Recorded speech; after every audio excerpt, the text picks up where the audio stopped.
श्लोकः। धृतराष्ट्र उवाच धर्मक्षेत्रे कुरुक्षेत्रे समवेतायुयुत्सवः मामका पाण्डवाश्चैव किमकुर्वत सञ्जय।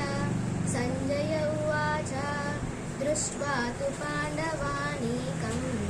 व्यूढं दुर्योधनस्तदा आचार्यमुपसङ्गम्य राजा वचनमब्रवीत् पश्यैतां पाण्डुपुत्राणाम् आचार्यमहतीं चमूं व्यूढां द्रुपदपुत्रेण तव शिष्येण धीमता अत्र शूरा महेश्वास भीम अर्जुनजमायुधि युयुधानो विराटस्य द्रुपदस्य महारथः दृष्टकेतुष्टिकीतानः काशीराजस्य वीर्यवान् गुरुजित्कुन्तिभोजस्य शैब्यश्च नरपुङ्गवः युधामन्यश्च विक्रान्ता उत्तमौजाश्च वीर्यवान् सौभद्रो द्रौपदेयाश्च सर्व एवामहारथः अस्माकं तु विशिष्टाये तान्निबोधद्विजोत्तमा नायका मम सैन्यस्य संज्ञार्थं तान् ब्रवीमि ते भवान् भीष्मश्च कर्णस्य कृपस्य समितिञ्जयः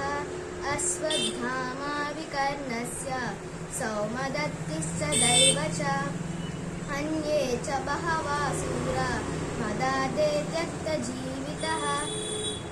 नानाशस्त्रप्रहरण सर्वयुद्धाविशारदः अपर्याप्तं तदस्माकं बलं भीष्माभिरक्षितं पर्याप्तं त्विदमेतेषां बलं भीमाभिरक्षितम् अयनेक च सर्वेग यथा भागमवस्थितः भीष्ममेवाभिरक्षन्तु भवन्तः सर्व एव हि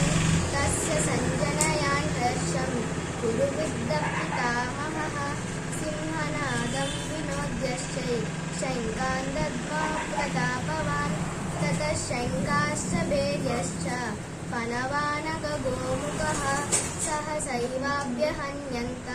सशब्दस्तु मुलोऽभवत् ततः श्वेतैर्युक्ते महतीशां धने स्थितौ माधवा पाण्डवाश्चैव दिव्यौ शङ्कौ प्रतत्मुतुः पाञ्चजन्यं ऋषिकेशो देवदत्तं धनञ्जयः पौण्ड्रौ दद्मौ महाशङ्कं भीमकर्मा वृकोदरः अनन्तविजयं राजा कुन्तिपुत्रो युधिष्ठिरः नकुलः सहदेवस्य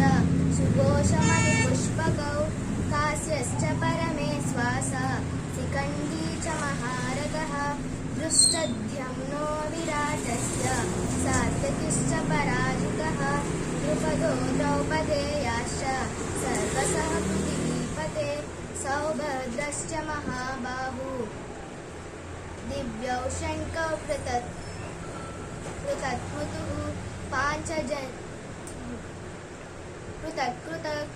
सघोषो दात्रराष्ट्राणां हृदयानि व्याधरायत् नभश्च पृथिवीं चैव तुमुलो व्यानुनादयन् अथ व्यवस्थितान् दृष्ट्वा दात्रराष्ट्रान् कपिध्वजः प्रवृत्ते शास्त्रसम्पाते धनुरुद्यम्य पाण्डवः ऋषिकेशं तदा वाक्यं निदमहामहीपते ॐ